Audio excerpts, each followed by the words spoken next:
Hey family, you're tuning in to the Jimmy Bonds podcast on Illadelphia Radio. Pardon any technical difficulties as we're recording live on the Zoom platform. Sit back, relax, and enjoy the show. Yeah.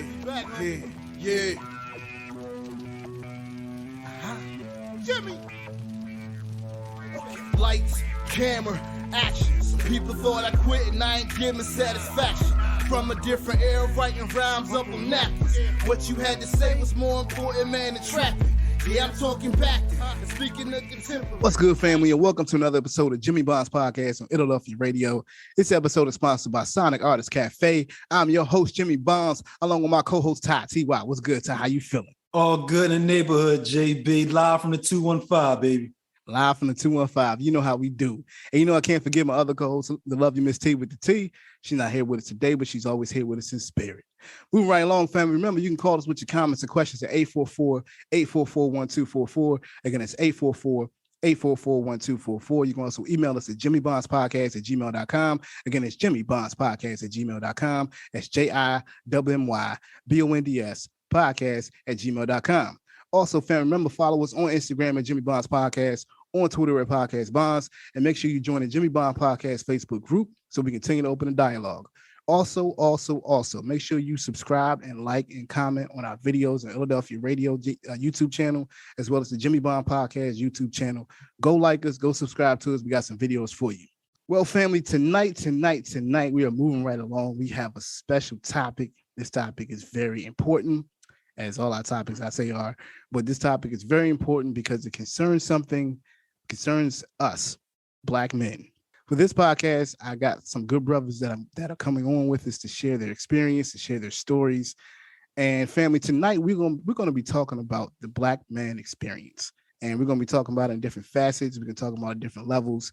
But tonight, I brought my man all the way from back home, my hometown, my stomping grounds, DC, my man Kelvin Duval. What's up, Kev? How you feeling, man? How you feeling? I'm wonderful, Jimmy. How you doing, man? Doing well, man. Doing well, bro. Holding it down for you here in the DC area. Listen, man. You know, being at home, I'm jealous. I miss home. I tell people that all the time. I ain't been home about 8 years now, but you know, home is a very special place to me, family. DC is very special to me, family. So, you know, if you're from DC or you live in DC, shout out to you. Much love to you. We all up here in Philly, sending love down to DC. So, but tonight, family, we're going to talk about this topic. And I kind of should give you a little backstory about how this got started in a way. So we interviewed a friend of ours, L Boogie. Go back and listen to the L Boogie interview. It's fantastic. You can check it out right now. But my friend L Boogie sent me to my man, Kelvin. She said, you know, you need to talk to Kelvin because Kelvin is always talking about how Black men are forgotten. And I couldn't agree more. I said, what? Let me talk to Kelvin. Let me see what's going on with Kelvin. So I called Kelvin up. Me and Kelvin got to talking for about 2 minutes. We were just shooting the breeze or whatever. Next thing you know, the whole conversation turned into a whole hour and a half conversation about what we go through as Black men and how Black men are forgotten and how our issues are really put on the back burner at all times. That is not important to nobody. You know, it got me thinking about how we needed to have this conversation in a more public realm, in a more public form, so people can really understand our experience. Now, the disclaimer I'm going to put on this show, okay, family, this is not women bashing. This has nothing to do with us bashing women. This has nothing to do with us not loving Black women or women in general. This is more about us and our experience. If you have any issues with what we're talking about, get out your feelings. This is about how we are as Black men. So, Kelvin, I want to kick it off. We're going to talk about, you know, I got a couple topics we're going to definitely cover, but I wanted to kick it off with you kind of explaining the story of how you told Lynn that there isn't anything for Black men, and how a lot of things are for, a lot of programs, a lot of nonprofit organizations are for women. So I wanted to just, you know, jump into that. Just talk about that experience with you, conversation you had with Elle about it. Okay. So we were having a conversation on the phone, you know, just talking about things.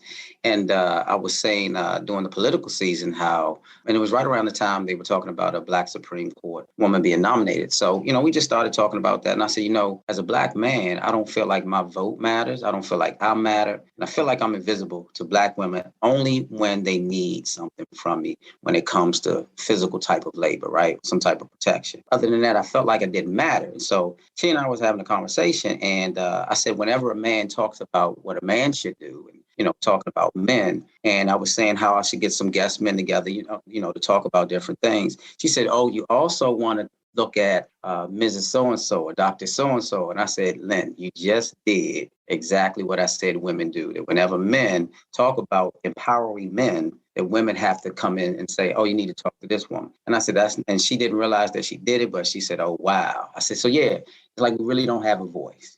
Ty, how you feel about that? What do you think? I mean, because what he said was it hit home with me. Like, we don't have a voice. Our voice is not heard. Unless we ball players and millionaires, they don't really care about how we feel. You know what I'm saying? So Ty, what you feel about that, Ty? Yes. Well, I always state the same thing. Our voices are not heard. I don't feel the need for us to vote in a system that's not for us, wasn't designed for us, wasn't by us, and we have no say so. Again, like Kelvin said, they have programs out here for women that has resources attached to it where they can get business started, homes, numerous things. But when it comes to us, we don't have those resources available to us. And if we do have them, there's not many and we don't know about them. One of the biggest problems I do have is us calling ourselves Black or labeling ourselves Black, because Black has no standing in the law whatsoever. So I think that's part of the problem with us as far as trying to get things. We have to classify ourselves and don't let somebody else classify us for us, if that makes sense. You know what I'm saying? Like, we have to do away with the term Black, first of all, and we have to come at it from a different approach to we're going to do for ourselves. We're not going to allow you to label us, mislabel us, or relabel us just to take things away from us. And I think we have to start from within and then bring it out. But again, we have to start somewhere, and we got to remove that Black term first. We got to get that out the way. I always said that we're men before we're Black men. Yeah.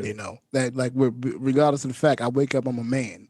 I'm a Black man. That, as Ty would say, we're gonna try to change that narrative of what they gave us. But I'm a man.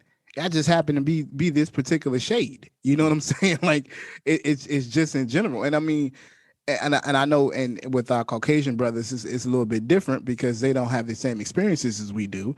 But we're all men, so we have some of the same emotions, the same ideals, the same feelings that are often not paid attention to. You know what I mean? And like, one of the things that you talked about, the programs, the aspects of the resources that are out there. I mean, if you ever notice, the government will always make a program or make something for minorities and women. Okay, that's what they always say. This is for the minorities and women, for the women that, whatever. Like you say, they get better.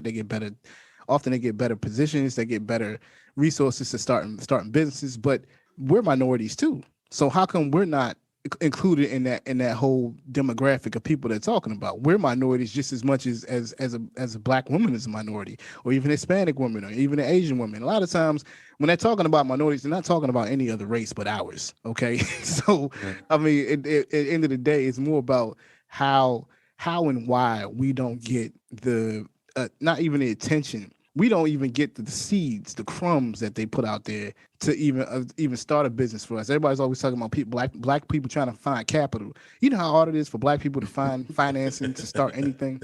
Right. Our ideas are phenomenal, but they have the hardest time financing our ideas for some odd reason. They can put money into so many other things that fail, that completely fail. But when it comes to us, they're like, I don't know about you. I don't know. You Black guys don't pay your bills. I don't know. You guys stereotypes start to come out. You guys all you want to do is buy fancy cars and buy chains and chase women. That's all you want to do. That's it. And that's our narrative. And at the end of the day, it's like no, not all of us are like that. You know what I'm saying? And to be honest, you're really talking more about a small percentage of us. To be honest with you. In all honesty, because that small percentage is what the media takes and portrays us as. But at the end of the day, there's a large sum of us who are not doing what they say we're doing, who are trying to start businesses, who had to start it from scratch and put their own money into it. Ty, you hear me? Yeah. Put their own money into it. Make sure that they control it themselves and nobody else comes in and assimilates it or takes it from them. I mean, it is a constant battle for us to be the men we are in this country. the fact that the women don't understand that, or they feel like when we talk about it, we're bashing them or putting them down. And we just want y'all to listen. That's all we want. We just want you to hear what we have to say, and in totality, not in a place where you get in your emotions. No, listen to what we got to say, because I guarantee you, what we're telling you, our perspective is just as important as yours. You know what I mean? It's just as important as you hearing what we have to say. So, one of the subjects I kind of wanted to cover was like, our careers, and how a lot of times in the jobs that we work, in the places that we work, we are often kind of on the bottom of the totem pole. Like I'll give you an example. Even with me, for example, I mean, I work in an office where I work in an investment bank, and I'm pretty much a glorified receptionist, right? But I got a degree. I've been a manager before in financial institutions. I mean, at 26, I was managing banks. So how am I qualified? How am I not qualified to do whatever else that you need me to do? How am I not qualified? You know what I mean? But at the end of the day, they want me coming on the bottom. You didn't tell the white boy that got the same, that probably don't have as much experience as I have. You didn't tell him you want him to start at the bottom. You want him to be a financial consultant and sit in the office. I got to sit out here and talk to these people all day. You know what I mean? And in the large sum of things, you start looking at that. You're like, why? This has nothing to do with whether I can do the job or not. This has to do with your pecking order, where you want to put me. You know what I'm saying? Kelvin, what do you think about that, Kelvin? Am I right or am I wrong? 100% right. I work in corporate America as well. And I'm part of what we have, a Black Employee Network at my company, right? Famous company, not going to say the name. And we were having a meeting, and I was asking, how come we don't have programs that I see people like me in leadership, right? And so the person who was in charge of it was a Black woman. So, I felt like and all employees were Black, and we were having a candid discussion. And she said, we do have a program for Black people to become managers. I said, oh, okay. I said, I never saw anything. She said, you probably didn't get the email because I only sent it to Black women, is what she told me. So I said, so you mean to tell me that whenever there's an opportunity for Black people to progress, that we have to now fight between the genders? Right? We just can't look at Black people as a whole and say, you know what, let's take the best qualified Black person. And it has to be, let's take the woman, right? Because now we understand that for some reason we're feeling like that the women, their voices are being heard. And to be quite honest, even when they said that the voting block of the Black female is the one that put Biden in the White House. Yeah. Forgetting that Representative James Clyburn was the one who gave the go-ahead as a Black man to say, oh, you know what, we're going to endorse him. And so we forget this. And when President Obama was elected, awesome time, we said it's a victory for Black people. Yeah. Sister Kamala Harris gets elected, and the Black women say, look at what Black women are doing. Yeah. And again, you forget about the brothers, right? Exactly. And so we come out when it was Black Lives Matter, it was George Floyd. It seems like the only time we're ever considered in the media is when there's something so egregious in our community, when we've committed a crime, or we're being murdered by the police. You don't see brothers like us on here, these four brothers, who are doing some things to try to make a difference in their community. I mean, I consider myself, I'm a community leader, and I try to do things, but man, most of the backlash that I get comes from Black women trying to tell me. Nice to meet you, Kev. My name's Terrance. Hold up, T. My bad, Kev. Ladies and gentlemen, let me introduce you. My bad, Joe. No, brother, you good. You are so good. Let me introduce you. I love it, man. Terrance Henry from the Terrance Henry Experience Podcast, my brother up here in Philly. Listen, this is my brother. This bull, I talk to him practically every day, morning, noon, and night. I'm telling you, this is my bull. T. So what we're talking about, brother, is what we're always talking about as far as corporate America and how it's hard for us to advance in corporate America as Black men. Right. And brother Kelvin's talking. He's giving his experience. So I mean, you was about to jump in. So go ahead, bro. Jump in, bro. Yeah, come on, Terrance, dude. What's up, Tig?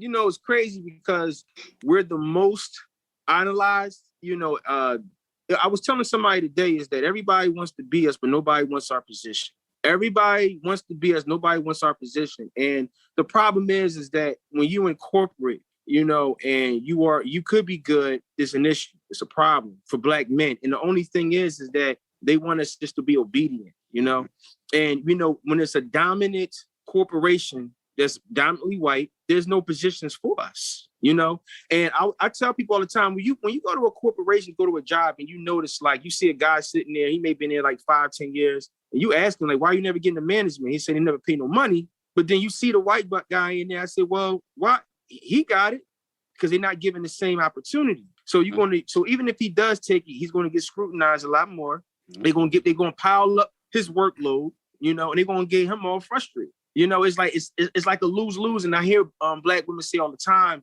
I got into management, I did this. I said, you can't take his position. You can't take his position. He's not worrying about you. Everything that we do, I tell them, everything that we do, we dominate, and we do it, and we do it with ease. It's not. It's once we figure something out, we do it 10 times better, and it makes simple logic to us because black men we're born leaders. We're just born leaders across the board. They know that.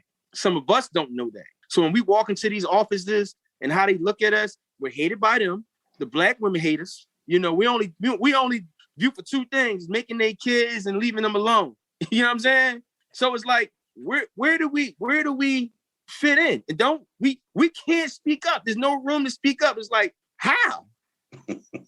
It's like, if you do, damn if you don't. They don't want us to say nothing to you. They want us to keep our mouth shut. That's the old slave way, the old slavery days of things. Mm-hmm. You know what I'm saying? Just shut up, do your work, get in the field, do what I tell you to do, and don't ask no questions. You're gonna take what I give you and like it, which is why we always talking about why we got to be entrepreneurs. Why it's important for us to be entrepreneurs. But then we go back to the same thing we were just talking about, Kelvin and Ty, about how we want to become entrepreneurs, but the resources that are out there for us to start a business, to jumpstart a business or a startup, they don't give to us. Jim, just the thing. It's not that they're not there. They're not going to tell you about it. It's a tax write-off. You get what I'm saying? If it's free money out there, nobody claims it, they take it. Oh, yeah, so you really got to go in there and you got to look and find these resources. They out there every day, but they're not going to tell you about it. But that's what I'm saying. They're not going to tell us about it, but there are nonprofit organizations for women that let these women know that these resources are there. Ty, am I wrong? Am I right, Ty? Well, if you look at it, why don't they have these resources available to us? There's a reason, because they don't want us to have them, because they know that we will empower our own people. We will empower our communities, our families, and that's the biggest thing that they fear, us empowering our families and our communities. They don't want that. One of the things that you mentioned, Terrance, was how in the workplace, I call it a stratagem for our division. They pit us against the black women. Yep. They'll allow her to get those higher advancements while we have to sit and struggle for it. And in most cases, we don't hire, nor do we fire. Right. But we got to take all the BS and the DS that comes with it. Again, they always pit us against the women, and we're going back and forth with the black woman, but at the same time, we don't hire and fire. And they put them in positions of power. Mm-hmm. And a lot of times they're using that power based off what they were told by the oppressor to begin with. Exactly. We need you to run the business this way, handle it this way. Yep. And a lot of times without the proper training. Because you go into a lot of places and, our women don't have the proper training. And a lot of emotion. And that's the biggest problem. The emotion. Yes, the emotion. Yeah. Would you say T? Yeah, T. So, I'm glad you brought that up. So the last two jobs that I was at, well, one of them I'm at right currently now is what I've noticed is that me and you, Jim, was talking about this. I came at the job. They told me it's a lot of money. You can't tell me something where I can make a lot of money. I'm not thinking about how hard it is. Listen, I can make this, cool. I think when I got out of training, the first 2 weeks I was there, dominate. The guy, the supervisor, the director came over to my desk and asked me, what are you working on? I said, I'm working on what's on the computer. I was like, it's here. He said, you can't work that list. I said, well, everybody else is working that list. Oh, he said, oh, I'm sorry. I went out, I had COVID for 2 weeks, did 11. They were mad. Came back, dominated again. They gonna say, hey, we're gonna put you in training. That's exactly what they did. They put me in training for a whole week. Took you off the floor. Took me off the floor. Guess what? I still beat them. January, dominate. Remember I showed you Jim, I showed you the joint I was leading? Yeah. We have a meeting. They say, listen, we being audited. Whatever deals that y'all feel like y'all have, take yourselves out of them. I'm like, I ain't taking shit away. I ain't taking nothing. Y'all do that. You want to audit, y'all audit. I'm not the audit department. And who would I know what to do and what not to do? They took my deals away from me. Because you was doing too much. And you just got there. Doing too much. You just got there. Too much. just got there. I was making so much money, and they was trying to figure out how did he come in here like this and do that. Yep. Well, this is a couple things. It's called training. This is what you do. It's called experience. You experience. This is how you do it, and this is how much you can make. Right. That's not hard for me. No. It's not hard.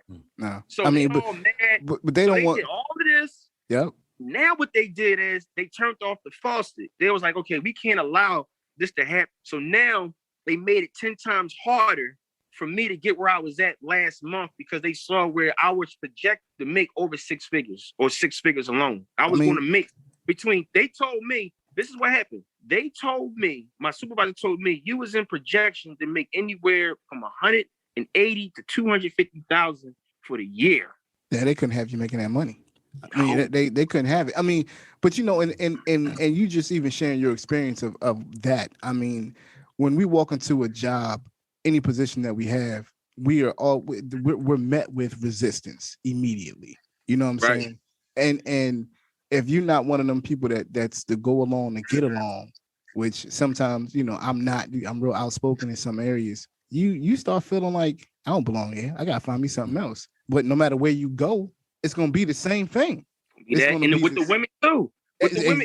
With the women as well, it's gonna be the same thing. When I was working in DC, Kel, when I was working in DC, every supervisor I had was a woman. Everyone. She was a Black woman, as a matter of fact. And when I the last position I had there, it was a gay man. I mean, for what I'm saying, I'm sitting here like, you know, I was able to do all this stuff and learn as fast as I did, but I'm still being supervised by people who they put against us. You know what I mean? So it's you're so right about that. And I was thinking, and in no way are we saying by our experiences that Black women who have those upper management positions that they earned it, right? They rocked it. And I know I work with some phenomenal women that are Black. I mean, that are professional, that are classy. For sure. Don't operate in their emotions. And I mean, I'm around a great group of women that I actually learn from, right? And so we're not saying in any way that they haven't earned the right to be there. What we're saying is that they've earned that right, but they won't give us that right, even though we've right? Exactly. So, because, you know, and even having a discussion with friends of mine, you know, and I'm all for, you know, women being equal and all that. So a woman asked me one time, do you think women in the WNBA should make as much as men in the NBA? I said, absolutely not. She called me that she said, you're a sexist. I was like, no. I said, so would you go to buy a ticket to the game? If that's the case, I'm going to watch what I'm comfortable with watching, right? I play ball, so I want to watch men play ball. Right. You should go support your women. And if you guys generate the revenue to pay it just as much as the men, then God bless you. Yeah. But my thing is, if they're, I mean, you only play, 30 games a year? It's 82 games a year, you know, and they're better quality ball in my position. Yeah. And so I get all of that. But I was having a conversation and I said, you know, if you want equal treatment, so let's look at child support guidelines, right? See now you get into a subject we was gonna cover anyway. Yeah, I don't know about that. We was gonna talk about. Let me reverse that. We was gonna talk about this anyway. Okay, so let me go ahead and reverse. But so I'll wait till it comes up. But it's just to me a thought that sometimes they don't see us, right? They don't see us, and I'm gonna tell you, whenever I see a Black woman, my first thing is I'm going to protect her. I don't have to know her. My job is to protect her, right? You know, I'm a Christian, used to go to church. And I've always said, you know, how come Black men don't go to church? Because you see one man talking to all the women, they're worshiping him. And so there's a thing that's called transference, right? So when you start talking to someone about your issues, you start to transfer your emotional feelings to that person you're talking about your issues. For sure. Right? So they're not going to talk to you and tell you the real truth. They're going to continue to talk to you in a way that's going to continue, because church has become a business now. It is business. It's big business, man. Right. And so now the Black women are the biggest tithers in the church. Oh, yeah, for sure. Black women are the biggest. So I'm not going to say something bad to mess up my money. Right. And so what we do is we keep them down by not telling them the truth. And so I was in church one time and I asked women, if it was a married man, if there was a guy who was in a relationship and a single guy, which one as a single woman would you get advice for trying to, you know, have a man interested in you? Each and every woman said the married man and the single man, and the relationship, but I'm the one that's the demographic who's the single man. So you should listen to the things that I'm saying you want, right? I don't go to somebody who's making $60,000 to $70,000 to find out how to be a millionaire. I'm gonna go to the person that's a millionaire. Yeah. So this is this twisted way of logic and thinking that they don't even see that the thing that you want is the thing that you won't even listen to. Yeah, that's crazy. Kelvin, you just mentioned the key word right there. You said logic. By nature, women are emotional and men are logical. Yeah. We're supposed to balance each other out, but that's been one of our biggest problems when we're dealing with each other. By nature, they're emotional. That's just their nature. But they don't seek to balance their emotions out. You have some that do, don't get me wrong. Some women do. But for the most part, they're on 60 miles an hour, all emotion. And if you're making decisions based off your emotion in your relationships, your career, your finances, your children, it causes problems. And we're looking at it from a logical standpoint. Right. So you just got thunder and lightning and hot and cold, light and dark. That's what you're getting. But that's the key thing. You know what I mean? I'm gonna say this, and I know Terrance is he's itching, man. So I'm gonna say this. I'm listening. I'm listening to Kelvin. I'm taking all this in. So I had a conversation with a friend of mine, and we were talking, and she said, "How come you're not married, or seeing anyone seriously?" I said, "Well, I just don't think that women are happy. You can't please them." And she's like, "That's not true." I said, "No," and I said, "Let me explain to you why." I said that Eve was the first woman created. She lived in paradise, the Garden of Eden. She was the first of the sexes to be deceiving and to lie. She got deceived and she lied, right? So she was in paradise and that wasn't even good enough. So how can I fight that? Because your spirit now says that, you know what, I'm always going to want something better. There's no level of satisfaction that I feel. Yeah, right? No contentment whatsoever. None. No contentment. They could care less about being content. Thank you. That's the word right there. Contentment is the new word for the year. They can kill us, bro. Kill us. Go ahead, Terrance. Drop it, man. Yeah, T, go ahead. We're gonna take a break. Go ahead, but I want you to get your thought in, bro. No, I really just think that like it's a listening session for me right now, because like everything that's been said, like I got questions. You know what I mean? Because I'm 39 years old and being single, you run into these women now, like they have children, they want to get married, they still these things. But when I ask specific questions, they get a little flustered. They want things, but there's nothing. It's like they want something. Let me make this disclaimer. This is not all Black women, by the way. Just be clear of that, because But I just feel like when I run into them and I have try to have intellect conversations with them, they don't. I think some of them just don't get it. Like you said, either happy, and it's always I want, not we this, that. I'm trying to do this with my. It's always significant other. And then I sit there and then they get mad when you ask certain questions, like, well, what type of wife would you be in these situations, or what's that? And they get mad at you. They get like, you about to tear their neck off. And I just like, yo, I'm asking questions because you once said you want to be a wife. Like, you know what responsibility and duty that is? So that's saying, if we go to this altar now, we talk about it all the time, Jim, rich for poor, better for worse, like that. And the most things that we break up on is finances. Yeah. And I be scratching my head. And I'm like, yo, these are simple things that are not being talked about. And people have these conversations on these other podcasts, and they're not asking real questions to challenge their mind. Nah. And to be honest with you, when you start challenging people feel like you're challenging you're challenging their intelligence, or you're challenging the people they are. But really, we have to though. And this is what it is. Like, this podcast, the podcast we created, Ty, it was created to challenge the norms. Right. It was created to challenge societal's culture and ideals about any aspect of life. And for us, particularly for us, when you start looking at when we challenge them, they go away. But when they challenge us, they expect us to step into the plate. They expect us to be superheroes practically. And in a challenge, a lot of times I feel like it has to be equal fitting. If it's not equal, if we not as and Kelvin, you hear me, we ain't equally yoked. If we ain't on the same boat, and if I'm on a boat with you and you ain't got a paddle as well, then I ain't being with you. Come on. You know what I'm saying? Because that to me makes it seem like you only in this to see how much work I can do for you. And this isn't a work for you. This is a work for us together. Us. Not you, not me, us. And I think a lot of times when people get in relationships, they start thinking about themselves so much more than the bigger picture of how this can work together. I mean, and you know, the next segment I was going to go into was definitely relationships. That was definitely something we're going to go into. So this is a great segue. You know, Terrance, I want you to hold your thought real quick, bro. Don't forget what you was going to say. All right.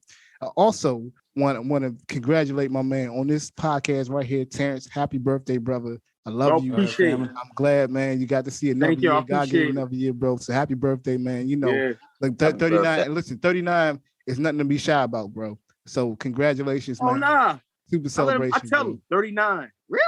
Yeah. But I say that because some of us ain't made it to that point, bro. So you know what I mean. Yeah. You get to this point. It's a lot to be thankful for, man. So congratulations, brother. Happy birthday, man, from the family, bro. So yeah, bro. Remember, you can call us with your comments and questions at 844-844-1244. Again, it's 844-844-1244. You can also email us at jimmybondspodcast@gmail.com. Again, it's jimmybondspodcast@gmail.com. It's JIMMYBONDS podcast@gmail.com. You listen to the Jimmy Bonds podcast on Illadelphia Radio. I'm Jimmy Bonds. You listen to the Jimmy Bonds podcast on Illadelphia Radio. I'm out. Peace. Fam, that's going to wrap the show. We want to thank you for listening to Jimmy Bonds podcast on Illadelphia Radio. We ask you leave your comments and questions at 844-844-1244. Again, that's 844-844-1244. You can also email us at jimmybondspodcast@gmail.com. Again, that's jimmybondspodcast@gmail.com. That's JIMMYBONDS podcast@gmail.com. Now remember, family, we are still in the COVID-19 pandemic, so please, please, please remember to wash your hands, wear a mask, and practice social distancing. Also, remember to take nothing for granted and value every opportunity you have with your friends, your family, and your loved ones. For in these times, every moment is sacred. So until the next episode, you can find me on Good Hope Road, screaming, stay up, don't sleep in your dreams. I'm Jimmy Bonds, and I'm out. Fight on, come on.